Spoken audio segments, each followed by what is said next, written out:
Hey everybody, and welcome to the Quadcopter review. I'm your host Pepe Prawns, and today we're going to be looking at the SQ13 action camera. Now this is the first video using our new recording system, so I'd love to hear your feedback down in the comments below on if you think we've managed to improve the sound on our videos. So let's kick this thing off by seeing what we get in the box. First thing you're going to get in the box is the US manual. The next thing you're going to get in the box is the SQ13 in a waterproof plastic case. The next thing we get is a mounting system, and that seems to be a permanent mounting system. And lastly, we're going to get that USB 2 cable. Now, at the time of this recording, you can get all of this for about $20 at Amazon, so go ahead and look below for links to the product. And here's the part where we go ahead and talk about the specs of this little action camera. Now this little action camera, like most of the ones in these small series of action cameras, is a 1080p at 30 frames per second camera.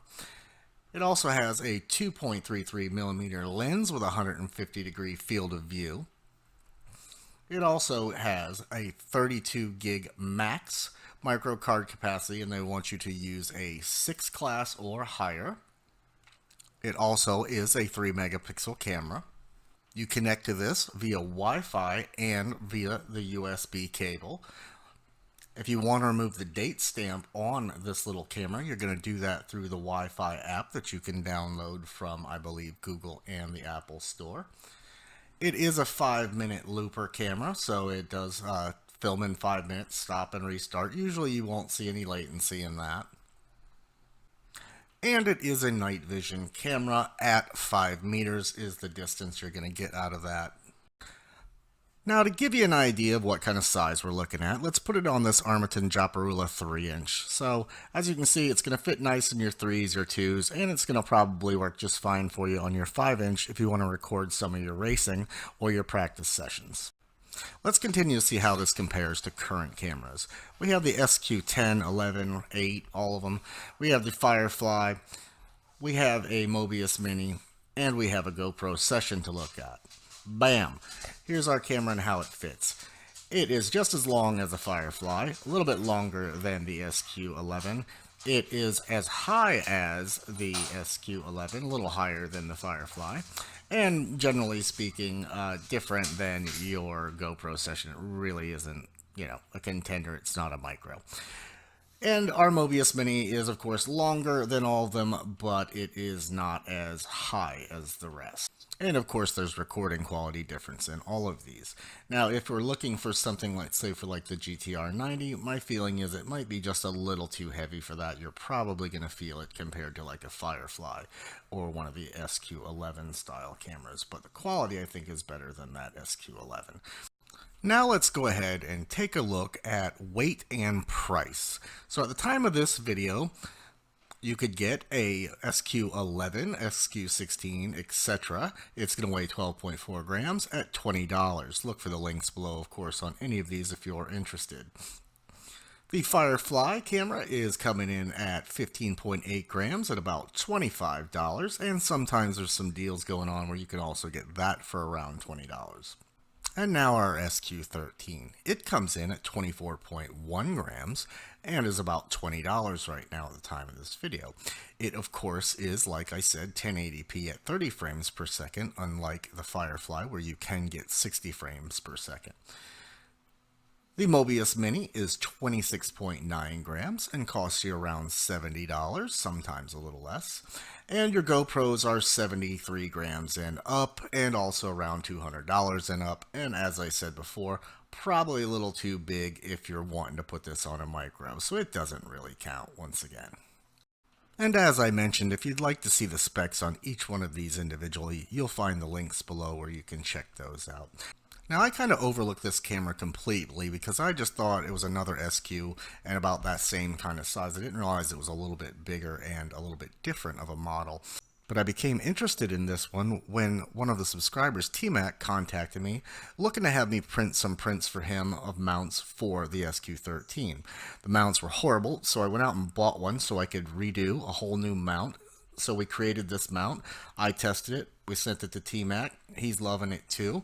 And Again, if you need anything printed, you can check out my other site, Pandemic FPV, and I can print anything for you on Thingiverse or create something for you. If you need something special, look at the custom quote form and fill that out. Now, also check out my man T-Mac's channel. He has a great channel. He's a super informative guy. A lot of racing info there too if you need any of that kind of information, but definitely subscribe to him. So now let's take a brief look at some flight footage. So right here is raw, straight off the camera, and this camera does have a microphone. I'm going to give you a little taste of that right now, but I'm going to fly lightly so you can see just mostly light transitions and quality of camera.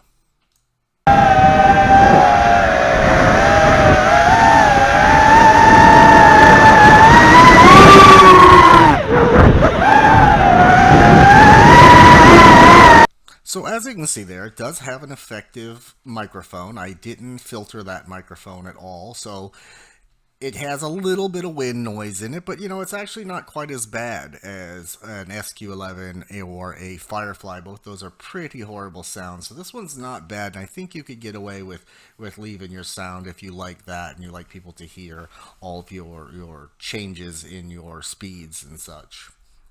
Now you probably noticed there as I was rambling on a sudden change in the quality of the camera. Now what I did there was I just actually used just a one-click filter in Filmora that I'm using to edit with, and that made that change. And you can see you can definitely easily bump up the colors. You definitely can easily bump up contrast and stuff and end up with some pretty decent footage for 1080 at 30 frames per second.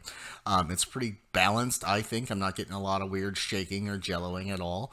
And definitely, for 20 bucks, I really don't think you could beat having one of these to strap on there. I think it has a little bit of a red tone to it, but this isn't the first one I've seen that has a red tone to it.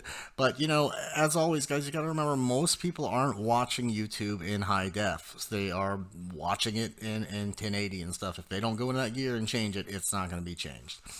So in the end, I definitely think it's worth $20 and definitely worth it if you want to get one. So look for the links below. Don't forget about the giveaways. Look for that in the upper right, and happy flying.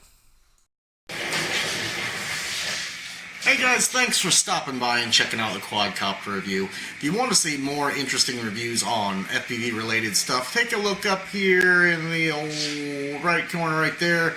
You'll find links to all the rest of my reviews. If you want to get in on some of the best giveaways on YouTube, look over here. Don't forget to subscribe right here on my chin. And if you want to check out my flying only videos separated from the review channel, check that out right here. Thanks for coming. Don't forget to subscribe, and happy flying.